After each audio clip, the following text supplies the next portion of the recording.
The dust never settled on Talos 7. It hung in the air like a constant reminder that this world belonged to no one, least of all the miners who clawed precious metals from its red soil. Riven Cass had learned to ignore the grit between her teeth in the way it coated every surface in her small medical bay. What she could not ignore was the bleeding. She pressed gauze against the deep cut on a Volthari worker's arm, her hand steady despite the alien's panicked chittering. The mining accident had sent shrapnel through 3 workers, and she had spent the last 6 hours stitching, sealing, and soothing. Her supplies ran low. Her patience ran lower. But she worked because that was what she did. Save lives, any life, every life. The Volthari clicked its mandibles, and what she had learned meant gratitude, then scuttled away on 6 legs. Riven slumped against her workbench and allowed herself 10 seconds of rest. Just 10. Then back to organizing what little remained of her medical supplies. The door hissed open without warning. Riven turned, expecting another injured miner. Instead, she found herself staring at 8 feet of pure nightmare. The Shaltari filled her doorway like a living shadow, scales the color of volcanic glass, eyes that burned yellow in the dim light, muscles rippled beneath armor that looked organic, grown rather than forged, 4 arms, each ending in claws that could punch through steel, a mouthful of teeth designed to tear meat from bone. She had seen Shaltari before from a distance. Everyone kept their distance. They were apex predators from a species that had conquered 3 star systems through sheer violence and will. They bowed to no one. They expected everything to bow to them. "I need nothing from you," the creature rumbled in perfect standard, though his accent made each word sound like a threat. "Leave this place." Riven did not move. Something in his tone felt wrong. Not angry, desperate. "This is a medical facility," she said quietly. "If someone is hurt, I can help. You insult me with your offer." The Shaltari's eyes narrowed. "My kind do not accept help from lesser species. We take what we require." He turned to leave, and Riven saw it, a small form cradled in his lower set of arms, hidden against his chest. Tiny. Barely moving. "Wait." She stepped forward before common sense could stop her. "Is that a child?" The Shaltari froze. His shoulders tensed. For a moment she thought he might kill her for the question alone. Instead he spoke with a voice like grinding stone. "What I carry is no concern of yours, human." But Riven had spent 15 years reading body language across a dozen species. She knew pain when she saw it. She knew the exact angle of shoulders that meant a parent was losing hope. "I have treated over 40 species," she said. "I have never turned anyone away. If your child is sick, I might be able to help." "You cannot." The words came out sharp. Final. "No one can. It is decided." He left, moving with surprising silence for something so large. The door sealed behind him. Riven stood alone in her medical bay, hands still stained with alien blood, mind racing. She should let it go. The Shaltari were dangerous. Their culture was brutal and absolute. Interfering would be foolish at best, fatal at worst. But she had seen that small form. Had seen the way those powerful arms cradled something precious. 3 hours later, alarms shrieked through the mining colony. Not the emergency klaxons, the waste disposal alerts. Something large had triggered the sensors in the recycling sector. Security teams scrambled, fearing equipment failure or sabotage. Riven grabbed her medical kit and ran. She reached the waste sector before security did, following an instinct she could not name. The air smelled of chemicals and decay. Industrial crushers hummed in the background, grinding refuse into base elements. She moved between towering piles of discarded equipment and broken machinery. Then she heard it, a sound so small, so fragile, wheezing, struggling breath. Behind a stack of crushed containers, she found the child, no bigger than a human toddler, covered in scales that should have been obsidian but looked dull and gray. Each breath rattled in its small chest. Its eyes were half closed, yellow light fading. One tiny arm reached toward nothing, claws no larger than her fingernails grasping at air. Riven dropped to her knees. She had seen death enough times to recognize its approach.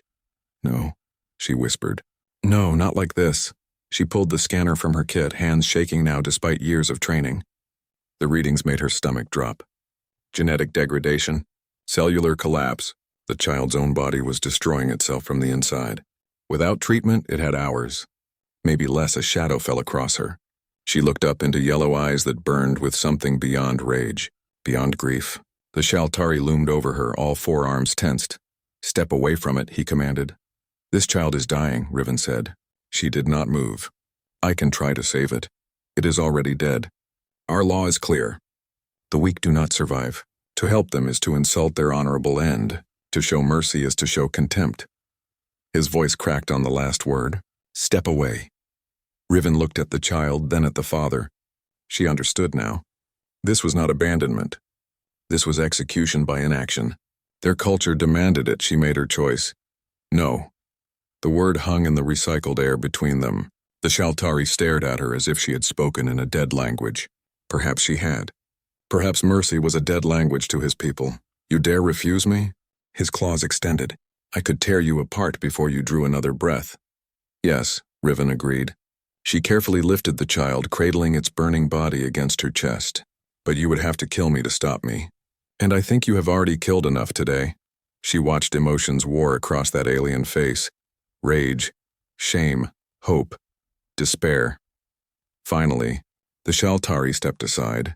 Riven carried the dying child toward her medical bay, knowing she had just shattered every protocol, violated every cultural boundary, and possibly signed her own death warrant.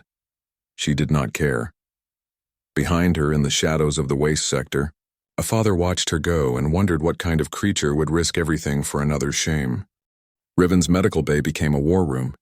Equipment beeped urgent warnings as she laid the child on her examination table. Its breathing had worsened during the short walk from the waste sector. Each inhale sounded wet, labored. Its small chest barely rose. She worked fast.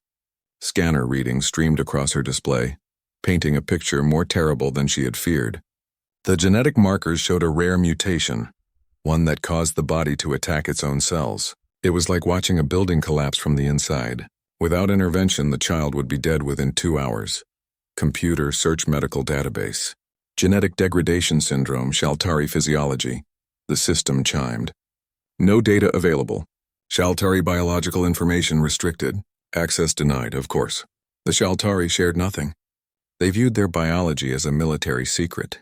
Every species knew they could be killed, but no one knew the details of how their bodies worked. Riven stared at the dying child and made rapid calculations. Shaltari were carbon-based. They breathed oxygen. Their blood carried iron compounds like most species. She could work with that. She had to. Her door opened. Not the Shaltari father.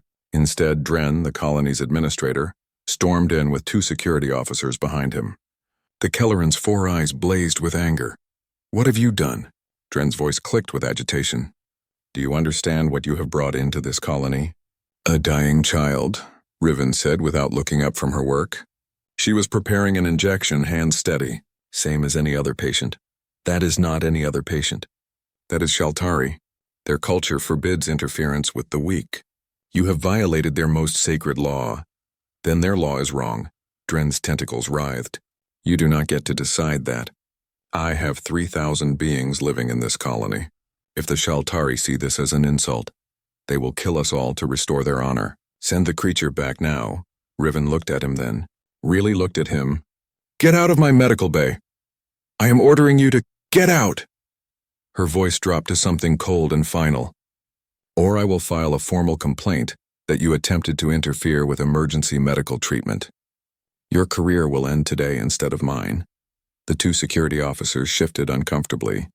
Medical personnel had certain protections even on frontier colonies. Dren knew it. His tentacles coiled tight against his body. "This is not over," he hissed, then left with his guards. Riven turned back to the child. "Just you and me now," she whispered. "Let us see what I can do." She started with stabilization. The child's temperature was dropping, its heart rate erratic. She wrapped it in thermal blankets and established an IV line with fluids she hoped would not poison it. The child whimpered. Such a small sound from such a fearsome species. Hours blurred together. She ran test after test, each one revealing more problems. The genetic degradation was attacking multiple organ systems. She tried 3 different medications, each one failing. The child's breathing grew worse. Riven felt despair creeping in. She had treated species with 6 hearts and species that breathed methane. She had saved beings made of crystal and beings that lived in liquid nitrogen. But this tiny creature was dying despite everything she tried. Her display showed a new scan result. She studied it, then studied it again. There, a possibility. The child's immune system was destroying its own tissue, but the process was not random. It followed specific pathways. If she could interrupt those pathways, flood the system with neutralizing agents, she might stop the degradation long enough for the body to stabilize itself. It would require a surgery. Delicate work on organs she barely understood. One mistake would kill the child instantly, but doing nothing would kill it just as surely.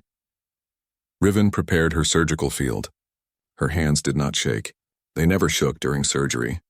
That came later, after, when the crisis had passed and the fear caught up. She was making her first incision when she felt the presence behind her. The Shaltari father stood in the shadows near her door. She had not heard him enter, had not heard anything. He simply existed there watching. "You should not do this," he said quietly. "Probably not," Riven agreed.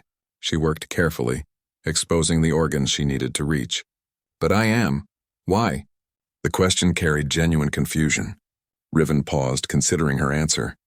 She thought of her own daughter, 5 years old, bright eyes and endless questions. Gone now, taken by a disease Riven could not cure on a colony too remote to have the right medicine.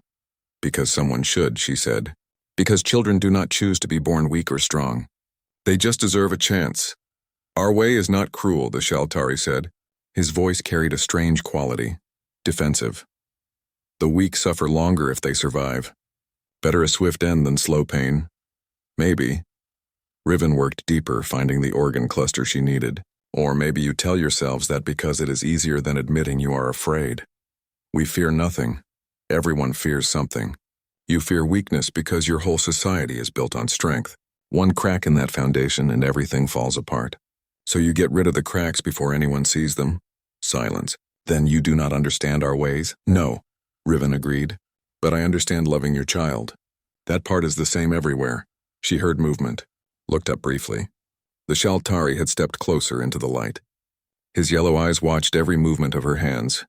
She could see his lower arms clenched tight against his body, where he had carried his child. "What is its name?" she asked, long silence. Then barely audible. "Pip, Pip." Riven smiled despite everything. "That is a good name. Pip is a fighter. It has held on this long." She worked through the most delicate part of the surgery, injecting the neutralizing compound directly into the affected organs. Too much would be poison. Too little would do nothing. She trusted her training, her instinct, her desperate hope. The child's heartbeat stuttered. Stopped. Riven grabbed her stimulator and fired carefully measured pulses. Once. Twice. "Come on, Pip." 3 times. The heartbeat resumed. Stronger now. The breathing eased. Slowly, the color began returning to those small scales, gray shifting toward black. Riven closed the incision with hands that finally began to shake. She had done it. Maybe. Probably. The next few hours would tell if Pip's body accepted the treatment or rejected it. She turned to tell the father and found him on his knees. The sight shocked her. Shaltari did not kneel. They did not bow. Yet here he was, all 4 arms spread wide in a gesture she did not understand. "You have given back what was already dead," he said.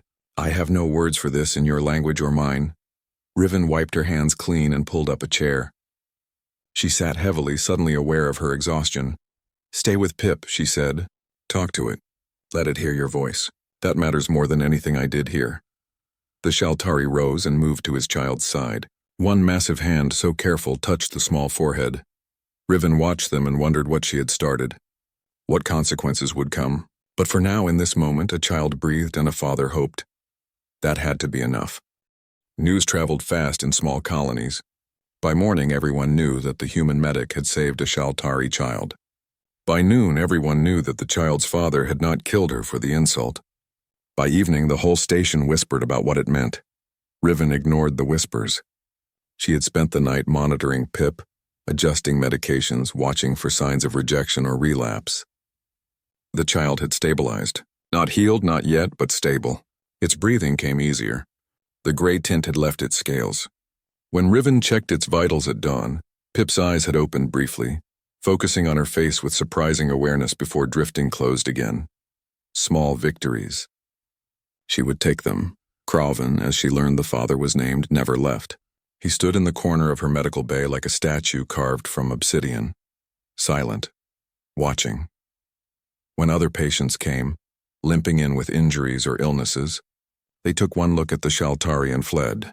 "You are scaring away my other patients," Riven said on the second day. She was changing Pip's IV fluids, her movements efficient and gentle. "Good," Craven rumbled. "They should fear us. Why?" The question seemed to puzzle him. He tilted his head, scales catching the light. "Because we are Shaltari. We are apex, we are strength. And strength requires fear. Fear is respect." Riven considered this while checking Pip's temperature. Normal range. Another good sign. "Where I come from, respect is earned through actions, not fear. Your way is weak. Maybe. But your way left your child in a trash heap." The words came out harsher than she intended. She softened her tone. "I am sorry. That was cruel. It was truth." Craven moved closer, all four arms folded across his chest. "Our law is absolute. The weak die so the strong can thrive. It has been our way for 10,000 years. And in 10,000 years, no one has questioned it. To question is to doubt. To doubt is to weaken." Riven finished with the IV and stepped back. "Tell me something. If Pip survives, grows strong, becomes a great warrior in your culture, will you tell it that you once left it to die?" Craven's claws extended slightly, a sign of agitation she had learned. "It would understand. It would know I followed the law. Would it forgive you?" Silence stretched between them. Outside, the colony's day shift began with the distant sound of mining equipment rumbling to life. Inside the medical bay, a small child breathed steadily, unaware of the philosophical war being waged over its existence. "I do not know," Craven finally admitted. His voice carried something new, uncertainty. "Our young do not question. They are taught the law from birth. Weakness is death. Strength is life. It is simple." "Nothing about children is simple," Riven said. She pulled up a stool and sat, suddenly tired. "I had a daughter once, Lily. She was 5 when she died. Genetic disorder. Not unlike what Pip has. We were on a colony too remote, too poor for the right treatment. I was a medic then too. I tried everything. It was not enough." Craven listened, his yellow eyes fixed on her face. "After she died, I could not stay there. Every corner of that place reminded me of her. So I took this job, as far from civilization as I could get. I told myself I would save every life I could in honor of the one I lost." She looked at Pip. "Some people think that is weakness. Running away, hiding. Maybe they are right, but it is my weakness and I own it." "You speak of weakness as if it is acceptable," Craven said, "as if it is natural. It is natural. Every species has weakness. Every individual has limits. Pretending otherwise does not make you strong. It just makes you dishonest." The Shaltari made a sound deep in his chest. Not quite a growl. Not quite a laugh. "My people would kill you for such words. Yes, I have noticed they kill for many reasons. We kill to maintain order, to ensure survival of the species. If the weak are allowed to breed, they weaken the whole. Our way has made us powerful. Feared, respected. Feared," Riven corrected. "I have not heard many species talk about respecting the Shaltari. They obey you. They avoid you. But respect? That requires more than just being the biggest predator in the room." Craven's scales rippled, a display of emotion she could not read. "You are small, weak, fragile, yet you lecture me about strength." "Yes, because I am still here. I stood against you to save Pip. I faced your anger, your threats, your culture's entire philosophy. And I am still here. That is its own kind of strength." A long moment passed. Then Craven did something unexpected. He laughed. A deep rumbling sound that made the medical equipment rattle. "You are insane," he said. "Completely mad." "Probably," Riven agreed with a small smile. Pip stirred on the table, making a small sound. Both adults turned immediately. The child's eyes opened fully for the first time, yellow and bright. It looked at Craven, then at Riven, then back to its father. "Papa." Pip's voice was barely a whisper, but it carried across the room like a shout. Craven moved faster than Riven thought possible.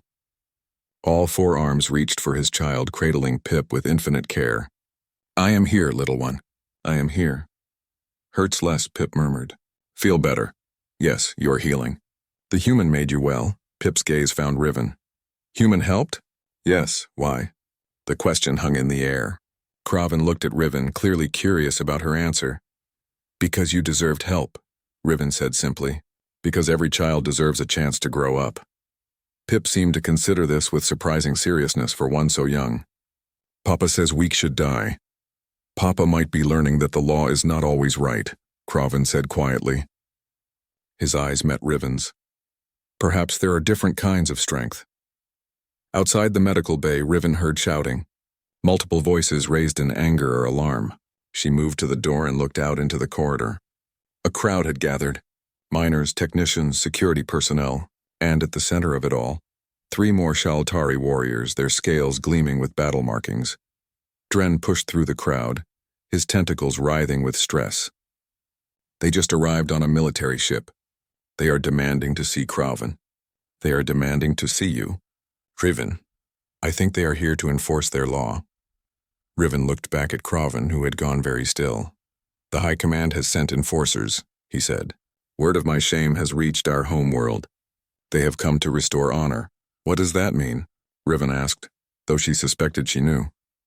Kraven carefully laid Pip back on the medical table and stood to his full height. It means they will kill my child, kill you for interfering, and kill me for allowing it. Then they will move on as if we never existed. That is the law. The lead enforcer entered the medical bay without permission, even larger than Kraven, covered in scars that spoke of countless battles. His eyes scanned the room, landing on Pip with cold assessment. Kraven of Neschalkar, the enforcer said formally. You have violated sacred law. The sentence is clear. Riven stepped between the enforcer and Pip. No. The single word echoed in the sudden silence. The enforcer stared at her as if she were an insect that had learned to speak. You dare? His voice promised death. Yes, I dare. Riven's legs shook, but she did not move. You want to kill this child? You go through me first. The enforcer's claws extended. Behind him, 2 more warriors entered, blocking the only exit. Kraven moved to stand beside Riven, his forearms spread wide in a fighting stance. And me, he said. You will have to go through me as well. The enforcer looked between them with something like disbelief. You would die for this weakness? I would die protecting what matters, Kraven said. Perhaps that is the only true strength. The enforcer's name was Draxil, and he spoke with the certainty of someone who had never been questioned. His words carried the weight of 10,000 years of tradition, delivered without emotion or doubt. There will be no execution, he announced. His eyes fixed on Kraven, then shifted to Riven with obvious contempt. Not yet. The High Command has decreed a different path. You will face the trial of fangs. Murmurs rippled through the crowd gathered outside the medical bay. Even other Shaltari in the colony shifted uneasily. Riven did not understand the significance, but she felt the temperature in the room drop several degrees. You cannot mean that, Kraven said. His voice carried shock. The trial has not been invoked in 3 generations. It is invoked now, Draxil replied. You have broken sacred law. The human has interfered with our ways, but the High Command recognizes this situation is unprecedented. Therefore, you will be given the chance to prove your choice was born of strength, not weakness. What is this trial? Riven asked. She kept her voice steady despite the fear crawling up her spine. Draxil turned his full attention to her. She understood now why prey animals froze when predators looked at them. Those yellow eyes saw her as meat. Nothing more. The trial of fangs is ancient. 2 accused are released into hostile territory. They are hunted by 3 warriors for 3 days. If they survive, their actions are deemed strong and the law forgives them. If they die, the law is satisfied. He gestured to Kraven. You chose to ally with this human. You will both face the trial together. That is insane, Dren protested from the doorway. The human is not Shaltari. She should not be subject to your laws. She interfered with Shaltari matters. She becomes subject to our justice. Draxil's tone allowed no argument. The trial begins at dawn. You have until then to prepare. And my child? Kraven demanded. The spawn will be held in protective custody. If you survive, it lives. If you die, it dies. The law is clear. Draxil turned to leave, his warriors following. At the door he paused. Pray to whatever gods you acknowledge. You will need their favor. They left. The crowd dispersed slowly, whispering, casting nervous glances at Riven and Kraven. Within minutes, the medical bay was empty except for the 2 of them and Pip. who had drifted back into healing sleep. Riven sat heavily on her stool. Her hands shook now, the adrenaline draining away and leaving exhaustion in its wake. 3 days hunted by trained warriors.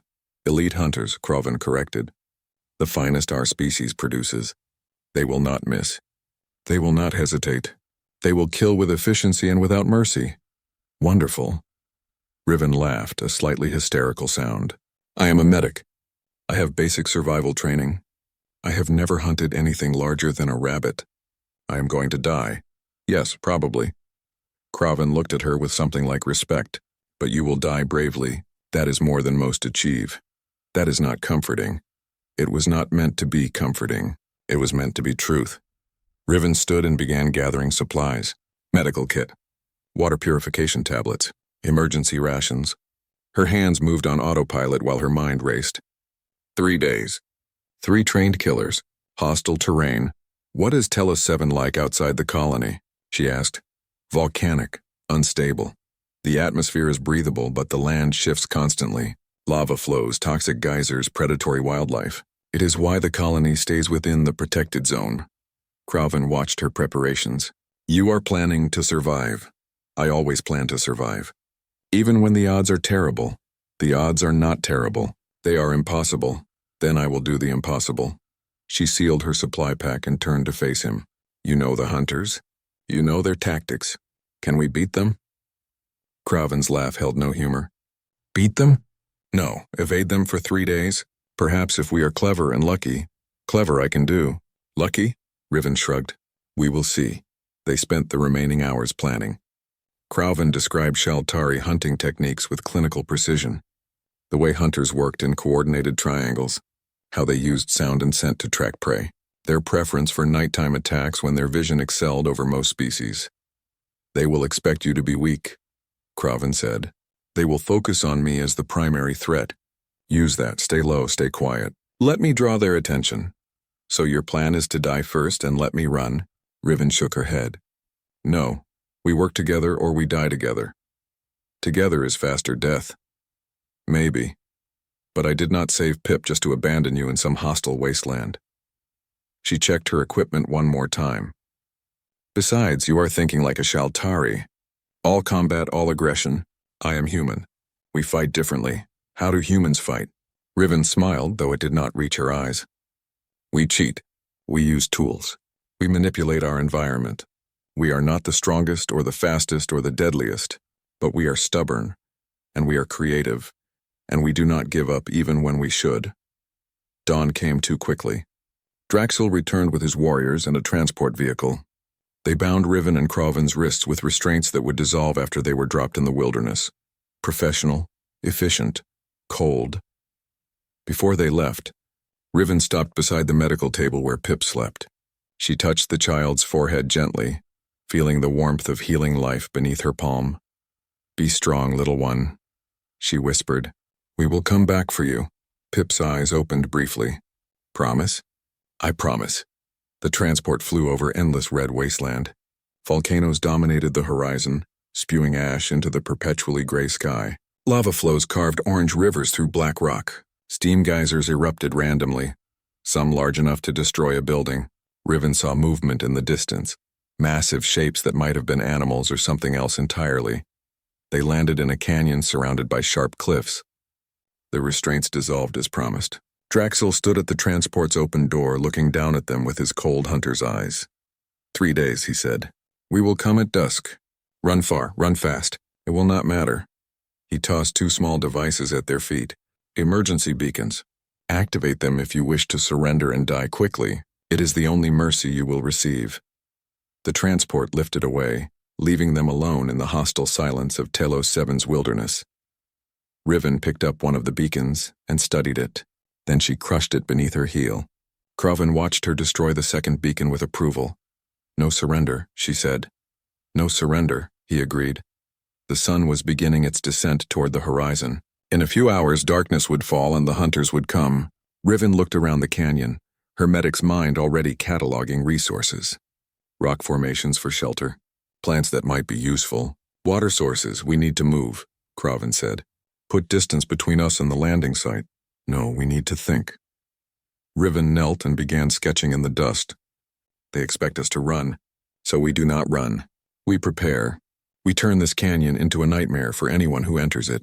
You cannot fight them. I am not going to fight them. I'm going to make them wish they had never agreed to hunt a human. She looked up at Kraven and her smile was sharp. I told you. Humans cheat. Time to show your people exactly what that means. In the distance, something howled. A native predator, perhaps, or the wind through the rocks. The sound echoed across the wasteland like a promise of death. Riven ignored it and continued planning. 3 days. 3 hunters? Impossible odds. She had faced worse. She had lost worse. This time she would not lose. The hunters came with the darkness exactly as Kraven had predicted. 3 shadows moving through the canyon with predatory grace, scales absorbing what little light remained. They expected to find their prey huddled in fear, easy targets for quick kills. Instead, they found a trap. The lead hunter stepped on ground that looked solid but gave way beneath his weight. He plunged into a pit Riven had spent hours digging, its bottom lined with sharp rocks she had carefully positioned. Not deep enough to kill, but enough to injure. The hunter roared in pain and fury. The other 2 scattered immediately, training overcoming surprise. But Kraven was already moving, using the moment of confusion to strike from an elevated position. Forearms against 4, scales against scales, he fought with desperate strength. Riven did not watch. She ran to the next position they had prepared, a narrow passage between 2 rock formations. She had filled it with dried brush and plants she had identified as containing volatile oils. The medical scanner had proven useful for more than just healing. One hunter pursued her, seeing easy prey. Seeing weakness to be eliminated, he charged into the passage with claws extended. Riven triggered the makeshift ignition system, nothing more than friction and sparks from rocks she had prepared. The passage erupted in flames. Not enough to kill a Shaltari. Their scales provided protection, but enough to disorient, enough to hurt. The hunter staggered out, roaring his rage. Riven was already gone, climbing up the canyon wall using handholds she had memorized in the fading light. Her muscles screamed. Her hands bled from the rough rock. She kept climbing. Below, Kraven's fight continued. He was stronger than the 2 hunters individually, but together they were overwhelming him. Blood, black in the darkness, stained the canyon floor. Some of it was his. Riven reached a ledge and grabbed the stones she had piled there, large ones heavy enough to matter. She began throwing them down at the hunters attacking Kraven. Her aim was terrible, but volume compensated for accuracy. The rocks crashed down, forcing the hunters to dodge, breaking their coordinated assault. Kraven used the distraction to break away, climbing up toward Riven's position with remarkable speed. Behind them, the 3 hunters regrouped. Injured, yes. Angry, definitely. But far from defeated. That will not work twice, Kraven panted. Blood dripped from wounds on his shoulder and side. Good thing I have more ideas. Riven was already moving along the ledge. Come on, before they regroup. They ran through the darkness, Kraven's superior night vision guiding them. Behind them, the hunters followed, more cautious now but no less determined. The trial had rules, but those rules said nothing about the prey fighting back intelligently. They traveled through the night, putting distance between themselves and the canyon. At dawn, exhausted and bleeding, they found a cave system formed by ancient lava flows. Riven checked their injuries while Kraven kept watch at the entrance. You are insane, he said, not for the first time, fighting Shaltari hunters with rocks and fire. It worked. Riven cleaned his wounds with precious water from her supply. The cuts were deep but not fatal. She sealed them with medical adhesive, work she could do in her sleep. They will expect tactics now. They will be ready. Then we change tactics. Keep them guessing. That is what humans do best. We adapt. They rested briefly, knowing the hunters would be tracking them. When Riven finally spoke again, her voice was quiet. Why are you doing this? You could have accepted the execution, died with honor according to your laws. Instead, you are here bleeding in a cave fighting against your own people. Kraven was silent for a long moment. I held my child while it was dying. I followed the law. I did what was required. And then I watched you refuse to follow that law. You looked at our 10,000 years of tradition and said no. He turned to face her. It made me realize something. Our law demanded I abandon my child to die alone in waste. What kind of strength is that? What kind of honor? You are questioning your entire culture. Yes, and I hate it. And I cannot stop, he flexed his claws. Perhaps that is what strength truly means. Not following rules without thought, but choosing what is worth fighting for. A sound echoed from deeper in the cave system. Not the hunters. Something else. Something that lived in the darkness. We need to move, Riven said. She gathered their supplies quickly. They traveled deeper into the caves, away from both the hunters and whatever lurked in the depths. The passages twisted and turned, lit only by luminescent fungi that gave off a sickly green glow. Time became meaningless in the darkness. Then the earthquake hit. The ground heaved beneath them. Rock dust rained from above. Cracks spread across the cave walls with sounds like gunshots. Crowven grabbed Riven and ran, his forearms wrapping around her as the world tried to kill them both. They burst from the caves just as the entrance collapsed behind them, blocking the passage completely. But they were not alone. The three hunters had been waiting outside, tracking them by sound and scent. And behind the hunters, a new threat. A native creature of Telos 7, drawn by the earthquake's disturbance. Massive, covered in armored plates with mandibles large enough to tear a Shaltari in half. It charged with mindless hunger, seeing only prey. The lead hunter, the one Riven had trapped in the pit, turned to face the creature. His companions joined him immediately, their earlier prey forgotten in the face of this new threat. But the creature was too large, too powerful. It smashed through their defensive line, sending one hunter flying. Riven did not think. She just reacted. She ran toward the fallen hunter, her medical training overriding common sense. The creature turned, mandibles clicking, drawn by the movement. Crowven hit it from the side with the force of a battering ram. All four arms wrapped around the creature's head, claws seeking vulnerable points. The two remaining hunters hesitated only a moment before joining the fight. Enemy or not, Shaltari fought together against outside threats. Riven reached the fallen hunter. His leg was broken, bone visible through torn scales. He looked at her with shock and confusion, unable to understand why prey would help a predator. "Stay still," she ordered, pulling medical supplies from her pack. "This is going to hurt." She worked with efficient speed, stabilizing the break, sealing the wounds. Around her the battle raged. The creature was dying, but it was taking its time about it. Crowven bled from a dozen new wounds. The other hunters were in similar condition. Finally, the creature fell. Silence descended, broken only by heavy breathing and the distant rumble of volcanic activity. The hunters and the hunted stared at each other across the fallen creature's corpse. The lead hunter, Draxel, looked from his injured warrior to Riven, who knelt beside him covered in alien blood. "You saved him," Draxel said. "Not a question. An accusation." "Yes," Riven said simply. "Why?" "Because he was hurt. Because I am a medic. Because that is what I do." The injured hunter spoke, his voice rough with pain. "She had the chance to escape while we fought. She came back instead, for me. For enemy." He looked up at Draxel. "Is that not strength?" Draxel's scales rippled with emotion. Confusion, anger, something else. "This is not how the trial works. The prey does not save the hunter." "Maybe," Crowven said, limping forward to stand beside Riven. "But perhaps that is the point. Perhaps the trial itself has been wrong." The second day ended with an uneasy truce. The injured hunter could not travel. The others could not leave him behind, law or no law. They made camp together, hunters and hunted, each side watching the other warily. Riven treated everyone's wounds, moving between them with calm efficiency. No one stopped her. No one thanked her. But no one attacked her either.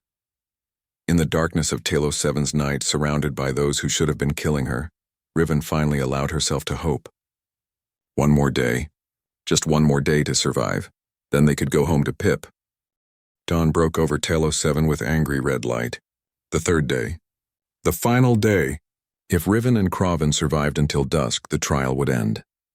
They would be declared strong. The law would forgive them. But Draxel had other plans. Riven woke to find him standing over her, all four arms crossed, his expression unreadable. The other two hunters flanked him. The injured one lay nearby, still unable to walk despite her treatment. "The trial ends today," Draxel said. His voice carried the weight of decision. "But I have seen enough. You have shown tactics, survival instinct, even strange compassion, but you have not shown true strength. Not the strength that proves your defiance of our law was right." Crowven rose to his feet slowly, positioning himself between Draxel and Riven. "What are you saying?" I'm saying the trial was a mistake. The High Command was wrong to offer it. Some laws are too sacred to bend. Some traditions are too important to question. Draxel's claws extended. I will end this now. I will kill you both and restore proper order. The other hunters will support my decision. He looked at his two companions. They shifted uncomfortably, scales rippling with uncertainty. You hesitate, Draxel observed. His voice hardened. You have been infected by this human's weakness, by her false compassion. You forget what we are, what we must be. No, the injured hunter said from the ground. His voice was rough but firm. We remember what we are, warriors, hunters, strong, but war leader Draxel, answer me this. The human could have fled when the creature attacked. We would have died. She would have won the trial by default. Yet she returned to save me. Is that weakness or strength? It is foolishness, Draxel snapped, is it? The third hunter, who had remained silent until now, spoke up. I have killed across 6 worlds. I have faced every kind of warrior the galaxy produces. I have never seen prey return to save a hunter. I have never seen such mad courage. Courage means nothing without purpose, Draxel said. She saves lives indiscriminately. She shows mercy to all. That is not strength. That is inability to make hard choices. You are wrong. Crowven stepped forward. The hardest choice is showing mercy when everything tells you to kill. The hardest strength is staying gentle when the world demands violence. For 10,000 years, our people have defined strength one way. Only one way. We have been wrong. Draxel's roar shook the ground. You dare speak heresy? I speak truth, Crowven replied calmly. Our law demanded I abandon my child. Our tradition said weakness must die. I followed that law. I obeyed that tradition. And it nearly cost me everything that truly mattered. He gestured to Riven. This small, fragile human looked at our entire culture and saw it for what it was. Fear masquerading as strength. Cruelty hiding behind honor. She refused to bow. She refused to accept it, and she saved my child when our law would have let it die. Your child is weak, Draxel said coldly. My child is alive, growing stronger every day, learning that there are different ways to be powerful. Crowven's voice grew intense. What have we become, Draxel? What kind of species murders its own children in the name of strength? What kind of civilization fears compassion more than death? The kind that survives, Draxel countered. The kind that dominates. The kind that rules 3-star systems because we are willing to do what others will not. The kind that is respected by no one, Riven said quietly. She had been silent until now, watching the argument unfold. Every species in the galaxy fears you. Many obey you. But none of them respect you. Because respect requires more than power. It requires honor that is actually honorable. Draxel turned his full attention to her. You lecture me? You who are so weak a child could break you? You who would die for strangers? You who represents everything we have spent millennia rising above? Yes, Riven said. She did not flinch from his gaze. Because sometimes it takes the weakest person in the room to tell the strongest that their strength has made them monstrous. Silence fell. Even the ever-present wind seemed to pause, waiting. Then Draxel moved. Faster than Riven could track, his claws extended, reaching for her throat. This was it. The moment she died for her beliefs. But Crowven was faster. He intercepted the blow, 4 arms against 4, matching strength with strength. They grappled, scales scraping against scales, claws seeking vital points. The other 2 hunters did not intervene. They watched with intense focus, seeing not just a fight but a philosophy made physical. Old ways versus new, tradition versus evolution. Draxel was larger, more experienced, covered in battle scars from 100 conflicts. But Crowven fought with something Draxel lacked. Purpose beyond mere violence, protection of something precious, love. They fought across the rocky ground, neither giving quarter. Blood stained the red dust black. Then Crowven found an opening. His claws raked across Draxel's throat. Not deep enough to kill, but enough to end the fight. Draxel fell to his knees, gasping, defeated. Crowven stood over him, claws poised for the killing blow. By Shaltari law, by tradition, by every rule they had ever known, he should finish it. The defeated had no place in their culture. Do it, Draxel rasped. Restore your honor. Prove you are still Shaltari. Crowven looked at his claws, looked at Draxel. Then he looked at Riven, who watched with quiet hope. He lowered his arms. No, Crowven said. I will not kill you. Not because I cannot, but because I choose not to. That is my strength. That is my honor, and if it makes me not Shaltari by your definition, then perhaps I am something better. He turned his back on Draxel and walked to Riven.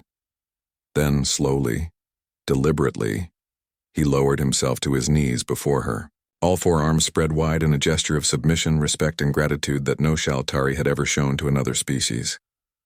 You saved my child, Crowven said. You saved my soul. You showed me that true strength is choosing compassion even when everything argues for cruelty. I bow to you, Rivencast, not because you demanded it, but because you earned it. Riven's eyes filled with tears. She reached out and touched his scarred head gently. Stand up. Friends do not kneel to each other. Friends? Crowven repeated the word like a revelation. He stood and something fundamental had changed in his bearing. Pride remained, but it was no longer the brittle pride of tradition. It was the solid pride of choosing one's own path. Behind them, the two other hunters looked at each other. Some silent communication passed between them. Then they too knelt, not to Riven, but to the idea she represented. We witnessed this moment, the injured hunter said formally. We will carry word of it back to the High Command. What they do with that knowledge is beyond our control, but the truth will be told. Only Draxel remained standing, though barely. He stared at them all with something between horror and fascination. You have doomed our species. Without our strength, without our absolutes, we will weaken. We will fall. Perhaps, Riven said. She gathered her medical supplies and moved to treat his wounds. He flinched away, but she persisted. Or perhaps you will become something greater. Strong enough to be gentle, powerful enough to be kind, feared less but respected more. The sun climbed higher. The third day passed its midpoint and began its descent toward evening. When dusk finally came, painting the sky in shades of purple and orange, they were still alive. The trial was over. Transport ships arrived to collect them. The journey back to the colony was silent, each person lost in their own thoughts about what had occurred. What it meant. What would come next? Pip waited in the medical bay, recovered now and full of energy. When Crowven entered, the child launched itself at him with a cry of joy. All four small arms wrapped around his neck. You came back, Pip said. Human said you would. She promised. Yes, Crowven said softly, and I will always come back to you. That is a promise worth keeping. Pip looked at Riven with bright yellow eyes. You are my other parent now. Papa said so. Riven laughed, surprised. Did he? Family is not just blood, Crowven said. It is choice. It is sacrifice. It is love. You have shown all three. If you will accept it, you are Pip's second parent by every law that matters. Riven wiped her eyes and nodded, unable to speak past the emotion in her throat. News of the trial spread fast. Across the colony. Across the system. Across Shaltari space. Some called it heresy. Some called it weakness. But others, a small but growing number, called it the beginning of change. 3 months later, Riven received her first official request from another Shaltari family. Their child was sick. They had heard of the human who saved the weak. Would she help? Then another request came. And another. Crowven became something unprecedented in Shaltari culture. An advocate for reform. He spoke to councils. He challenged ancient laws. He faced death threats and exile. But he never stopped. Because he had learned what true strength meant. Pip grew strong and healthy. The child learned both Shaltari ways and human ways, how to hunt and how to heal, when to fight and when to show mercy. In time, others would call Pip the bridge between two philosophies.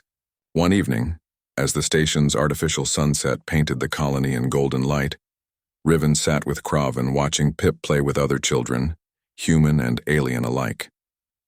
Do you think it will be enough? Riven asked. One child, one family, one changed mind. I do not know, Crowven admitted. Change is slow. Tradition is strong. But every revolution starts with a single person refusing to accept what is wrong. He looked at her. You did that. You refused. And everything changed. We did that, Riven corrected. I saved your child. But you saved your entire species' chance at becoming better. That took more courage than anything I did. Pip ran over, scales gleaming healthy black, eyes bright with joy. Can we have the celebration meal now? Human food and Shaltari food together? Yes, Riven and Crowven said together. And in that moment, in that simple agreement between two species who should have been enemies, the future was written, not with violence or domination, but with compassion, courage, and the revolutionary idea that strength includes the ability to be gentle, the predator had bowed, and in bowing had stood taller than ever before.